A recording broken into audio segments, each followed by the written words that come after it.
Dose-dosenang mga residente sa Guatemala ang nagsilikas matapos pumutok ang Bulkang Fuego. Sa ngayon, nakataas ang orange alert sa munisipalidad ng San Juan Alotenango. Si Marjorie Quintos para sa report. Lumala ang antas ng pagsabog ng Volcan de Fuego sa Guatemala. Nagbubaga ito ng abo habang bumababa sa mga dalisdis nito ang mainit na agos ng abo, bato at gas.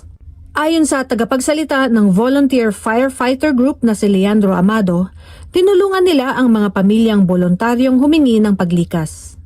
Poder ser evacuados de sus viviendas, esto por el riesgo que se tiene por el alto porcentaje que tiene el volcán de tener una actividad volcánica aún incrementada a estas horas. Es de esta manera como Para sa residenteng si Julia Don Diego, buhay ng kanyang 4 na anak ang nagtulak sa kanya upang humanap ng mas ligtas na lugar.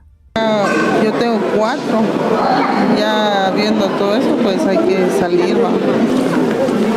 Ayon kay Don Diego, hindi siya makatulog sa takot. Nag-utos ng paglikas ang mga otoridad ng Guatemala sa mga lugar ng El Porvenir at Las Lajitas, kapwa na sa munisipalidad ng San Juan Alotenango. Marjorie Quintos, Net25 Americas para sa Mata ng Agila International. Trusted, connected, on point.